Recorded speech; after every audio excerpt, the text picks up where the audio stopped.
The Box of Oddities is now a CastBox original. CastBox is the fastest-growing, highest-rated podcast app on both iOS and Android, where you can find all your favorite podcasts. You can listen to The Box of Oddities wherever you access your podcasts. But we hope you give CastBox a try. The curator is greatly pleased with CastBox. We think it's the best. What follows may not be suitable for all audiences. Listener discretion is advised. The world is full of stories. Stories of mysteries, of curiosities, of oddities. Join Kat and Jethro Gilligan Toth for the strange, the bizarre, the unexpected, as they lift the lid and cautiously peer inside the Box of Oddities. Oh, we are so glad that you're here. We missed you. It's true. We've been getting some great emails and messages lately. Our email address, by the way, is curator@theboxofoddities.com. I almost forgot. I was going to say, what happened there? I don't know. Okay. Kind of a brain fart. I liked it. Which is, by the way, a real medical condition. So don't laugh at me because I have brain farts. Got this email all the way from Australia. That pleases me to no end. I know. It says, hello, I want to share with you a little story that led me to the question I want to ask. Recently, I went to Ararat, Victoria, to an old psych hospital as part of my students' mental health unit. I'm a nursing teacher. I guess this is an abandoned psych hospital, which, jealous. We got to the general hospital part of the facility where they used to do the surgery. So much better than the days of our lives part of the hospital. The tour guide said there were once operating tables here, operating suite, and general hospital ward. Then he said, we also have an operating toilet. Well, I paused and I thought, that is the first time I've heard of that in any setting, let alone a mental health hospital. And then the light bulb went on. What he meant was it was a working toilet. Because there weren't many working toilets left in this abandoned building. It wasn't a toilet that you do operations on. Well, I got the giggles big time, but it did get me to thinking, what would an operating toilet look like? Bizarre, for sure. So my question is, what surgical invention ideas are there that never succeeded? Also, I just adore your podcast. You make my time fly by time and again. Flying my freak flag. Hugs to you, Jill from Ellerslie, Victoria, Australia. I actually did Google, I did an image Google search on operating toilets, and I wasn't able to find anything that would remotely suggest medical equipment. Though, now that I think about it, there are probably a lot of procedures that, were they being performed on you, you might want to be on a toilet. Yeah, that's true. I did, however, find a hospital bed with an integrated flush in it. Oh, that's a great idea. I want one. I will never leave my bed again. I could have used that during the thing when I was in a bed for 2 days when I donated my peripheral blood stem cells. Oh, when you did the bone marrow transplant. Yeah. And I couldn't use the little, what's it called? The bedpan that they brought me. It made me too nervous. You got stage fright? And so for 8 hours, for 2 days in a row, I just held it. Oh. And the second day was real rough. I can only imagine. I would think that you would actually find benefit in that device now, because every single night we get into bed and we get all settled down. The dogs are all curled up and snoring. And you go, oh, I forgot to pee. How do you forget to pee? It's true. You forget to pee. I do. I have the worst bladder to brain sensory business that there's ever been. I must have been horrible to potty train, because I literally will go, oh my God, I have to pee so bad. But there's been no lead up to that at all. It's just like all of a sudden I'm in pain. Your bladder hates you. Yep. Yeah. Well, I know what I'm getting you for our next anniversary. Aww. Yeah. A bed flush. It's okay. You're the one who changes the bed, so. That's true. All right, I go first. This episode, I'm excited about this. James Dean's Death Car. bum, bum, bum. Like the car that he died in? Yes, and all of the unbelievably weird, almost some would say paranormal things that have happened to it or did happen to it after the accident. I have not heard anything about this ever. Well, as you know, James Dean, big movie star in the 50s, big heartthrob. Sure. Also, sausage connoisseur. No, different guy. Oh. Different guy entirely. I just figured that was what made him like so badass. And all the ladies were like, oh, you smell like sausage. I want to get up on that. I can't handle it all with the leather and the meat smell. I'm so turned on right now. You're such a bad boy of pork products. I'm in. Can't even stop me. Spreading them far and wide for you, Mr. Sausage Man. I can't wait. How long is this going to go on for? It was so hard. Okay. Oh, that's what she said. So he wrapped the movie Giant, which was his third film. He only did 3 movies. Did you know that? No. You know, because of his iconic stature, people think I did. I thought he did more than 3 movies anyway. Sure, it makes sense. And when he died, 2 of them hadn't been released yet. Oh my goodness. He only had 1 movie released. What, how did he get to be so was he not as popular before he died as he was after? He was getting pretty popular. They were certainly marketing him as a heartthrob and a teenage bad boy from the 50s and that sort of thing. But Rebel Without a Cause hadn't even been released yet, and that was the movie that really made him an icon. Yeah. Question. Was Danny from Grease built on a James Dean I think thing? every guy in the 50s wanted to be like James Dean. He was just cool. Now, during the filming of Giant, they wouldn't allow him to race his cars. That was part of his contract. No racing. In fact, they took his license away from him. That makes sense. Because he was a bit reckless. So when they wrapped the movie, the first thing he did was go trade in his Porsche for the newest, fastest, best Porsche out there, which was the 1955 550 Spider. Okay. And he was scheduled to race it in Salinas in a couple of weeks. So he took the car down and he had it customized and tweaked up so that it was like as fast as it possibly could go. Sure. And this was an extremely light car. It was made out of aluminum. It was like pretty much a beer can with a jet engine. Mm-hmm. Dean called George Barris, who was a famous car guy. He actually designed like the Monkey Mobile in the old TV show, The Monkees, and you know the dragster that they drove on the Munsters? Yeah. It looked like a coffin. Mm-hmm. Yeah, he designed that. So Dean had him customize the Porsche. He put in tartan seats and 2 red stripes over the rear wheels and plastered the number 130 on the doors. And then he had to come up with a name for the car.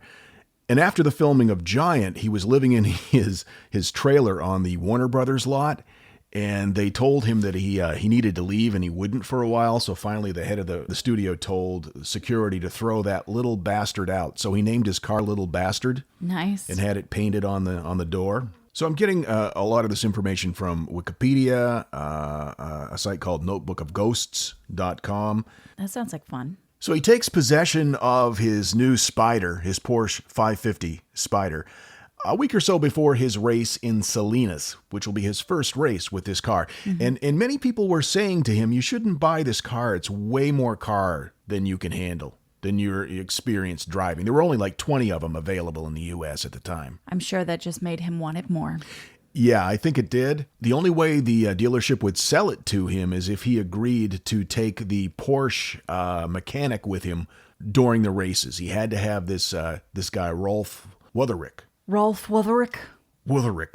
RW, we call him. You'll call him all RW just because, well, we often mispronounce things. So he wants to show his car off to his friends, and Alec Guinness is one of his friends. And he meets Alec Guinness outside a restaurant, and he takes him out to show him his brand new Spider. Now, Guinness, according to his autobiography, said that he took one look at the car and he told Dean that the car had a sinister appearance. And he said to Dean, quote, "It's 10 a.m., September 23rd, 1955. If you get in that car, you will be found dead in it by this time next week." 7 days later, Dean would be killed in his beloved little bastard car. Oh, my goodness. George Barris, the guy who helped him design and customize the car, also told Dean the car seemed to give off a weird feeling of impending doom.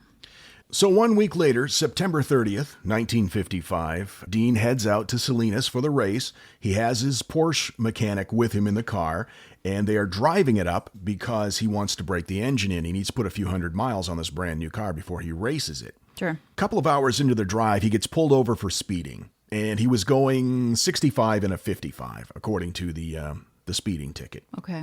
He continues on his trip. At 5:15 p.m., he stops at Blackwell's Corner. He gets a drink, not alcohol. There was no alcohol found in his system, but like a Coke. And then he left Blackwell's Corner, driving west on Route 466, now State Road 46, toward Paso Robles, approximately 60 miles or 97 kilometers away. This is according to Wikipedia. The Porsche crested Polonio Pass and headed down the long Antelope Grade, passing cars along the way toward the junction floor at Route 466 and Route 41. At approximately 5:45 p.m., a black and white 1950 Ford two-door coupe, driven at a high speed, was heading east in the opposite direction. It was driven by 23-year-old Cal Poly student, are you ready for his name? Mm-hmm. Donald Turnipseed. Yeah.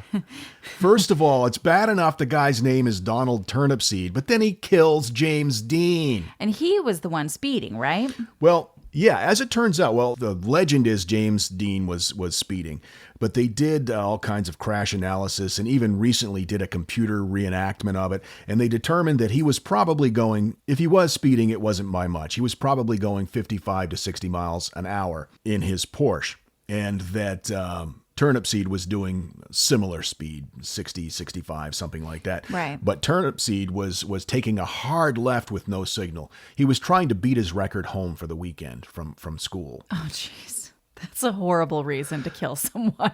Yeah. Now, there were reports that Dean was speeding, but again, that was, I think, more of a myth. Sure. That surrounded his live fast, die young image. Dean was killed instantly by a broken neck. What happened was he was driving the Spider, which was only 40 inches tall. Right. We've talked about this car, you and me, before, because it's the one that I've asked you about that looks like a hot dog bun. Yeah, it kind of looks like a hot dog bun. It was only 40 inches off the ground. So you sat very, very low in this thing. Right. There was no top to it, no roll bar. It was made out of aluminum, basically a tin can. Sure, yeah. But it had this incredible engine in the back of it. So what happened was he sees Turnipseed turning in front of him. Mm-hmm. And he had just passed a car and gotten back into his lane. He sees Turnipseed turning in front of him. He tries to go around Turnipseed, but isn't able to. He slides sideways his door into the oncoming vehicle, the fender.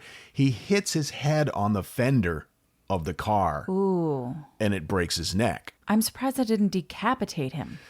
Yeah. Now, the mechanic that was traveling with him was thrown from the car. Sure. And he had some pretty serious injuries, but he survived. Dean, they say, was still alive when they pulled him out of the car, but that by the time he got to the hospital, they had pronounced him dead. He was DOA. And in another incredible turn of bad luck, while they're in the ambulance, after this horrific car accident, heading to the hospital, the ambulance gets in a car accident. No. Yeah, and they had to get out and inspect the damage and exchange numbers and stuff. Oh, my goodness. And Dean's dying in the back of the ambulance. That's awful. So that made it even worse. Oh, I'd never seen photos of this before. It is horrible. Yeah, it's if you look at this is sickening. You look it up, the Porsche after the accident, it just looks like a crumpled tin can. It's incredible to think that Dean even survived for a little while after that. What kept him from being thrown from the car, because this was before seatbelts, was that his leg got caught between the clutch and the brake pedal. Ooh. It got bent around his leg and it held him in there. They had to cut that off, not his leg, the pedals, to extract him from the vehicle. And now, the horrible history of this car since then. After the car accident, the guy who did the customization work, Barris, bought the wreckage. When the car reached Barris's garage, It slipped during the unloading process and fell on a mechanic and broke one of his legs. Oh, my goodness. Barris then parted out some of the pieces of the car. Two physicians, Troy McHenry and William Eschred, purchased parts from the wreckage for their own racing cars. On October 2nd, 1956, while using the parts, McHenry lost control of his vehicle and hit a tree and died. Oh. Eschrich's car rolled over and he suffered serious injuries, and both of those things happened in the same race. Oh, wow. Fans would often try to steal pieces of the car from Barris's garage. Sure. On one occasion, a man ripped open his arm on a piece of metal while trying to remove the steering wheel. Another person was injured trying to steal the bloody upholstery. Ew. So because of all these incidents, Barris decided to store the wreckage, but only after he lent it out to a driving safety exhibit. When the car was stored in a garage in Fresno, in between the exhibits, the garage caught fire. Everything in the garage was destroyed except the little bastard. So it goes back out on tour again, and while it was being exhibited at a high school, the car fell off the display and broke a student's hip. Then later, as part of a highway safety program, they were trucking it up to Salinas, where he was going to race, to show, what can happen if you're not driving safely. Right. While it was on the flatbed truck on the way to Salinas, the driver lost control of the truck and was thrown from the truck. Little bastard came loose from the back of the truck and landed on him and crushed him to death. Oh, my... What the... Yeah! 2 years later, it was on a flatbed truck. It rolled off the back of the flatbed truck, or slid off the back, and caused an accident. Now, nobody was killed during that, but Sure. Come on. Yeah, no, this is creepy. It's starting to sound a little bit like a book written by you-know-who. Stephen King? Our Neighbor? Yeah, it sounds very Christine, doesn't it? Yes. Yeah, it really does. In 1958, a truck carrying the wreckage was parked on a hillside in Oregon. First of all, knowing the history of this car, don't park on a hillside. The brakes slipped. The truck crashed into another car. Luckily, only the windows were shattered and no one got hurt. The curse would ultimately come to an end, but while it was on display in New Orleans in 1959, or New Orleans in 1959, it was up on a display, and for no reason, it just broke into 11 pieces.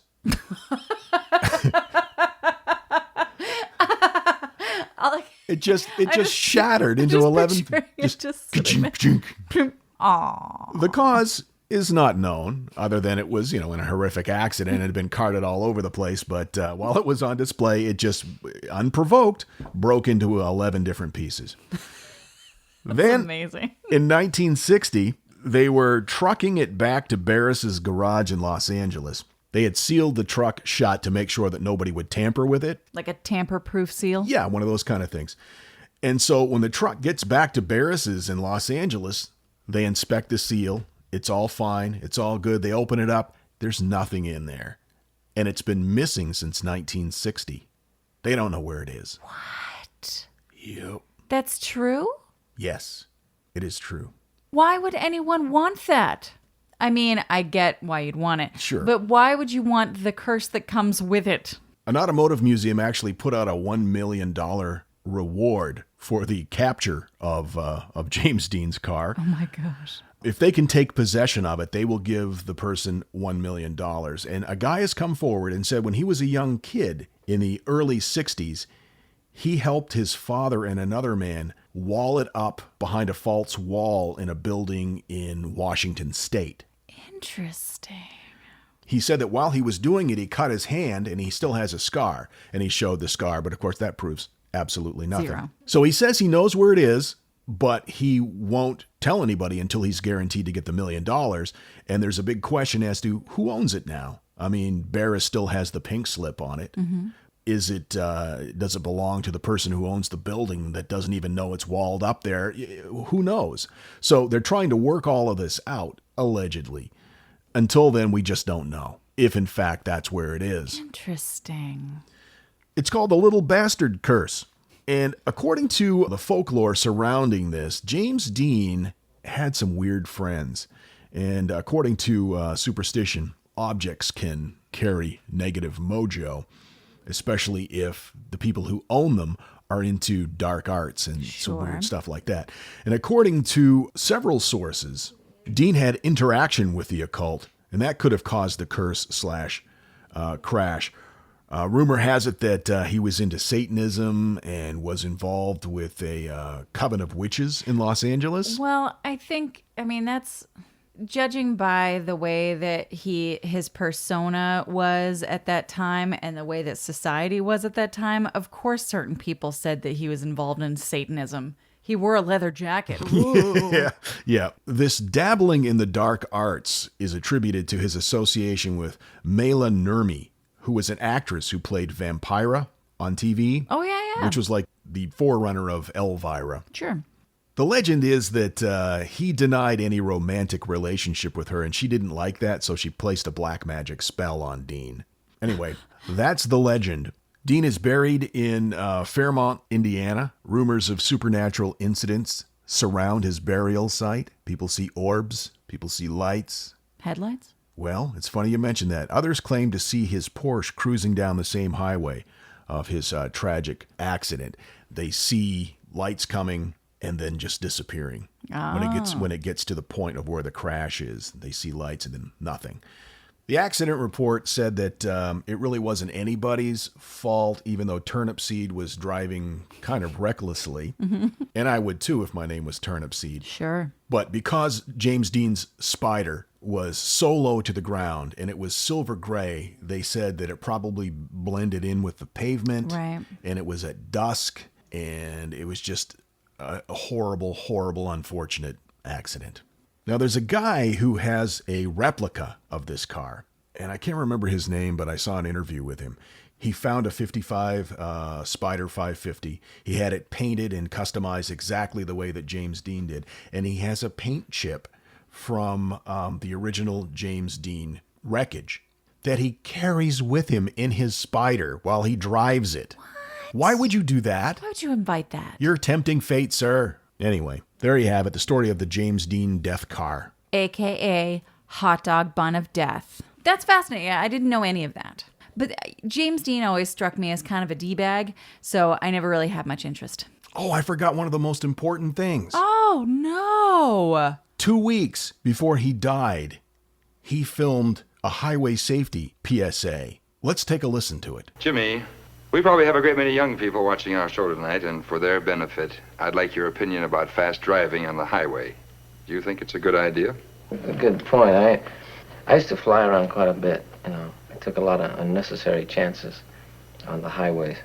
And I started racing, and now I drive on the highways. I'm extra cautious, because no one knows what they're doing. Half the time, you don't know what this guy's going to do with that one. One more question. Do you have any special advice for the young people who drive? Take it easy driving. The life you might save might be mine. Well, that's chilling.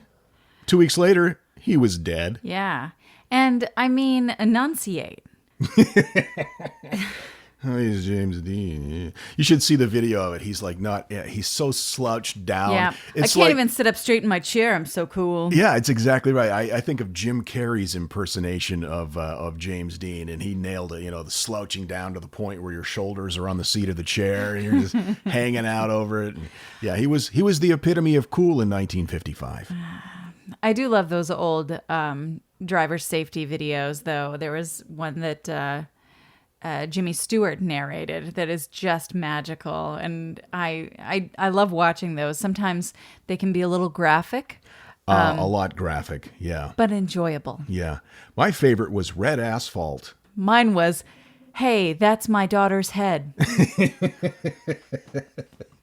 Soon to be a major motion picture. Where did I hear that? That's my daughter's head. Oh, I don't remember where that's from, but I can't take credit for that. Oh, you're taking credit for it. Okay. And now, the Box of Oddities brings you That Thing in the Middle. So the other night we were in bed and we're reading, and Kat got sucked down a click hole on the internet, and you were actually reading Steven Seagal's Wikipedia page. I can't stop. I have a feeling that Steven Seagal was directly involved with the writing of this Wikipedia page, which even further delights me. Yeah, how is it he is described? Steven Frederick Seagal is a Russian-Serbian-American actor, film producer, screenwriter, director, martial artist, and musician. And so we went, oh, musician? And you did a little research, and you found some songs that Steven Seagal has written, and they are magic. Steven has a few albums, and I thought, well, these lyrics have to be great, right? Yeah. And I was not wrong. No, they are magical, and we thought just reading them doesn't really do it justice. We need somebody classy to read it. So we thought Garrison Keillor. But of course, we don't know Garrison Keillor, but we know a guy who sounds like him. So here's a guy who sounds like Garrison Keillor reading the lyrics of Steven Seagal songs. You're welcome. When the girls start to strut, you could look at her butt. You shouldn't do that. Think about just that, because her clothes are just as pretty. They're not just to cover her kitty. Let's have a shot of rum. Then I can make you come with me to the ocean. That would be fat. You can be my bow cat. Nice Ital breeze bring you to your knees. We're jamming. Because that dress isn't just to cover her kitty. His philosophy's from outer space, babe. The Box of Oddities. Celebrity voice impersonated. All right, your turn. What do you have? I'm very excited about this. I like how you always say that. You're very excited about it. It's cute. Yeah. I'm just waiting for the song. Usually after you say, what do you got, when I haven't gotten to the point, you then start a song where it's all like, what you got for me, what you got for me. And then you just stare at me until I... Well, you already did it, so now I can't. All right. What you got for me? What you got for me? What you got? What you got? You got something for me. Second verse, same as the first. No, go ahead. Have you ever thought, if you were condemned to death, what your last meal would be? That is so weird because yes. Yes. I do probably more than I should. I want to discuss that, and not just yours. Let's talk about last meals. Okay. So a condemned prisoner's last meal is a customary ritual. Various countries have various traditions in this regard. A little glass of rum, but no formal last meal was granted in historical France because they didn't really let you know days leading up to your execution that you were going to be executed. So it was kind of like, well, good morning. Looks like today's the day. We're going to chop your head off. Yeah. Here's a little glass of rum. Salute. So no meal was really offered. But in the United States, it's very customary. Most states give the meal a day or two before execution, and they use the euphemism special meal rather than last meal. Sure. Because we have to make nice. And it Sure. just seems like something weird to be gentle about. Capital punishment is a legal penalty in the United States, currently used by 31 states. Its existence can be traced to the beginning of the American colonies. The United States is actually the only Western country currently applying the death penalty. Sometimes I forget that the world happened before I was alive. And so sometimes I'll read something like this sentence: there were no executions in the United States between 1967 and 1977. And my brain goes, what? Because I didn't know about this time period at all and the debate that was going on in the nation. In 1972, the U.S. Supreme Court struck down capital punishment statuses in Furman versus Georgia, reducing all death sentences pending at that time to life imprisonment. I didn't know that was a thing. That's what saved Charlie Manson. A lot of people. Yeah, it's nuts. Subsequently, a majority of states passed new death penalty statuses, and the court affirmed the legality of capital punishment in 1976. Since then, more than 7,800 defendants have been sentenced to death. Of these, more than 1,400 have been executed. 161 were sentenced to death in the modern era. They were exonerated before their execution, and more than 2,900 are still on death row. Wow. 19 states, plus the District of Columbia and Puerto Rico, have abolished the death penalty for all crimes. We're one of them, by the way, Maine. So sometimes a prisoner will share their last meal with another inmate. Francis Crowley did that with John Resco, or has the meal distributed among other inmates, which was requested by Raymond Fernandez. In some places, the warden actually will enjoy the last meal with the condemned. Really? That's interesting. I had never heard that. The thing is, though, if I were going to be executed, my tummy would be a little upset, and I don't think I'd be able to eat. I mean, I can't eat if I have a meeting that I don't want to go to. Yeah. Your tum-tum's very sensitive. It is. You're like a delicate flower. I'm a delicate flower. Yeah. No, and that's not uncommon. We're actually going to get to that. In September 2011, the state of Texas abolished all special last meal requests after condemned prisoner Lawrence Russell Brewer requested a huge last meal. His last meal request was for a plate of 2 chicken fried steaks with gravy and sliced onions, a triple patty bacon cheeseburger, a cheese omelet with ground beef, tomatoes, onions, bell peppers, jalapeno, a bowl of fried okra with ketchup, a pound of barbecued meat with half a loaf of white bread, a portion of 3 fajitas, a meat lover's pizza topped with pepperoni, ham, beef, bacon, and sausage, a pint of Bluebell ice cream, a slab of peanut butter fudge with crushed peanuts, and a serving equivalent to 3 root beers. Wow. Of which he ate exactly none of. What? Whoa. He said he wasn't hungry. Oh, yeah. Reality set in. Yeah.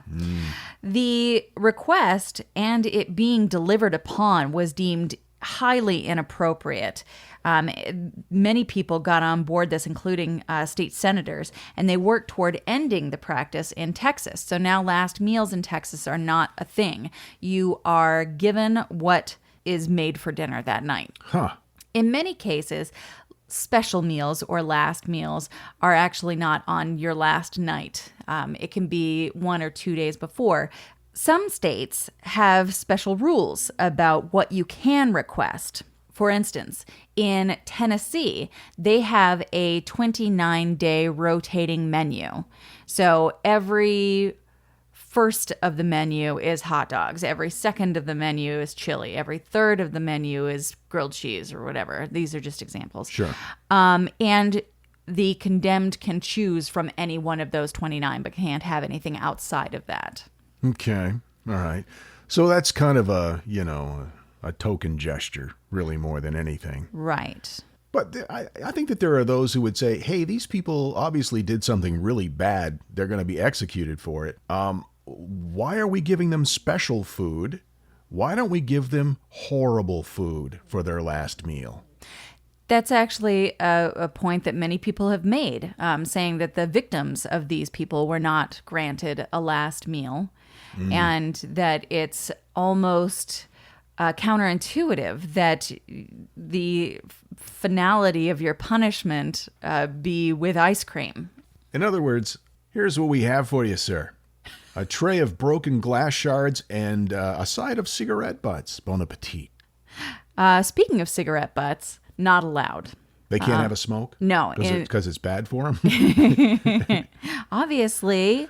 No, in no state is alcohol or tobacco allowed to be a part of your last meal, though there were a couple of prisoners that I did see in the 70s who are granted like a shot of Jim Beam or something like that with their last meal. In Florida, the food for your last meal must be purchased locally, and the cost of it is limited to $40. In Oklahoma, cost is limited to $15. $15. I guess that's a good way to control the quantities that people order. Exactly. Hey, here's a gift card to Chili's for $25. And it was Louisiana where the prison warden typically will join the condemned prisoner for the last meal.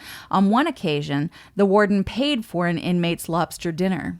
I don't know if I agree with that. Food photographer Henry Hargraves has never agreed with the practice of the death penalty. So when he heard in 2011 that Texas was abolishing that special meal request for inmates, he became very interested in the tradition and started a series of photos that are actually quite lovely. He recreates and photographs last meals. Oh, that's cool. Some of which include the last meal of John Wayne Gacy, who was put to death in Illinois by lethal injection at the age of 52. He was sentenced to death for rape and 33 counts of murder. For his last meal, Gacy requested 12 fried shrimp, a bucket of original recipe KFC, French fries, and a pound of strawberries. Timothy McVeigh, the American terrorist behind the Oklahoma City bombing, was put to death in Indiana by lethal injection at the age of 33. He was sentenced to death for 168 counts of murder. And for his last meal, McVeigh requested 2 pints of mint chocolate chip ice cream. Oh, I heard that. Yeah, that sounds familiar. That's a lot of ice cream. That is a lot of ice cream. If I ate 2 pints of ice cream, I would be begging them to kill me. My cramps. Oh, I have searing abdominal cramps. Just nothing's moving. Fire that chair up. Ronnie Threadgood was put to death in Texas by lethal injection at the age of 40. He was sentenced to death for murder. For his last meal, Threadgood requested baked chicken, mashed potatoes with country gravy, vegetables, sweet peas, bread, tea, water, and punch. However, he was one of the last to have his request formally put in for his last meal. But Texas abolished it in between the time of his request and his execution. So close. So he put in his request. He did not get that. He instead got the same meal that everybody else got before he was executed. Do we know what that was? Probably those big rubbery boiled hot dogs that they used to serve at school when we were kids with a scoop of mashed potatoes, instant mashed potatoes, and green beans in a roll. Well, I don't know. I know that there are some places where instead of what everybody else is getting, they just have a standard last meal. So if you don't request anything, this is what you get, which is what happened with Ted Bundy.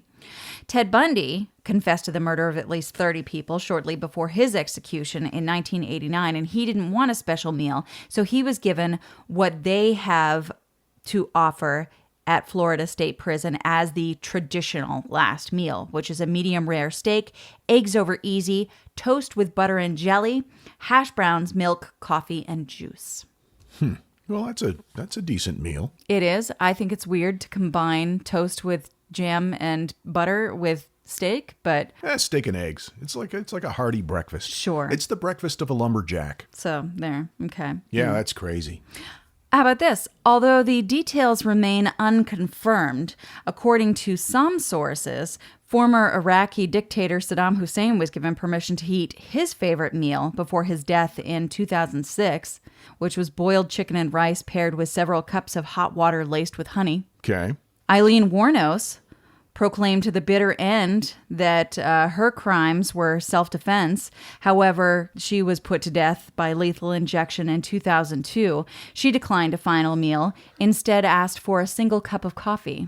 The man convicted of murdering Charles Lindbergh's baby, Bruno Richard Hauptmann, opted for a final meal of chicken, buttered peas, French fries, olives, celery, cherries, and a slice of cake before his execution in 1936. These are some strange combinations. This almost sounds like the type of stuff that women crave when they're pregnant.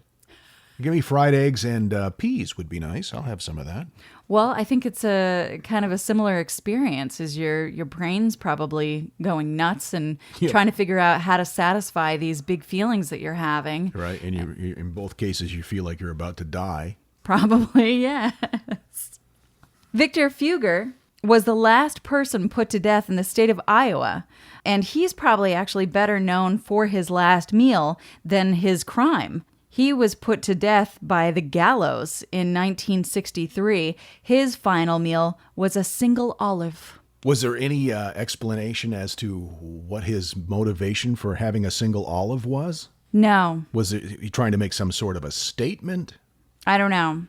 But I thought that this would be a good one to end on, speaking of statements. In 2007, a man named Philip Workman was being put to death by the state of Tennessee. And for his last meal, Workman requested that a vegetarian pizza be donated to a homeless person. No one specifically, but that his last meal went to someone who needed it. Interesting. Prison officials denied that request. Nope. You're Saying getting that these big rubbery hot dogs that are boiled. They don't donate to charities. But word got out, and donors from around the country rose to the occasion, donating hundreds of pizzas across the nation to homeless shelters in the Nashville area. That's pretty great. Which is, I think, amazing. And it's, when I look at last meals, I think it's fascinating. I think it's interesting to know what people want. And then I read this part of it, and I thought about what a waste it is to provide these last meals, these, even if they're relatively simple, and how many people really could use that food. And this, I just think, was a beautiful way to turn it around. That's maybe nice. make your last act something somewhat selfless. That's really quite beautiful, actually. I thought it was nice. So what would you have for your last meal? You know, I haven't really thought about it. 2 pints of chocolate chip ice cream? You do yours first. Okay, well, we're both vegetarian, Right. But really at that point, fuck it. I would say I love seafood. I would go with lobster, and I would go with fried scallops, mashed potatoes, lots of butter, corn, probably on the cob, and maybe a nice hot roll. It's a very rounded meal. Lots of starch. Yeah, well, I mean, that suits you. That's you're, what I do. You're a carb monster. Mm-hmm. I love berries more than pretty much anything. Pineapple also. I think I would request fruits of various types. Okay, you're gonna die. Eat something bad for you. No, I enjoy fruit. Don't mock me. Okay, I'm not mocking. I'm not a mocker. So maybe like a fruit plate and cheesecake? Cheesecake. I okay, think, Sure. You know, round. I think cheesecake and fruit would go really nicely together. Like a little raspberry drizzle on the top of that cheesecake. Kind of tie it all in, and then a cup of black coffee. Just to wash it down with. Yeah. Yeah. Black coffee's good prison drink. I actually want that meal right now. You do. No, that's a good lesson. You know, every day could be your last, and why not eat those Sure. things on the regs? On the regs? Yeah, on the regular. Just want to make sure you said regs. Oh, well, I will eat whatever I want when I'm on the other thing. I am not going to stand between you and whatever it is you want to eat. That's fine. You do you. So there you go. That's Last Meals. By the way, that series by the photographer, Henry Haregraves, is called No Seconds and a Year of Killing, and that explores the inmates' requested last meals. Okay. In case you want to check it out. Box of Oddities twice a week. We love hanging out with you guys. Thanks for taking the time to do that. Check us out on Facebook, Twitter, Goodreads, Instagram. We've got merch on the website, theboxofoddities.com. And we will see you Monday. Until then, keep flying that freak flag. Fly it proudly. And so, let it be known that the Box of Oddities belongs to you, and its fate is in your hands. The Box of Oddities commits to the telling of stories of the strange, the bizarre, the unexpected. We wish to offer our deeply felt gratitude and appreciation for your patronage. TheBoxOfOddities.com. Copyright 2018. All rights reserved.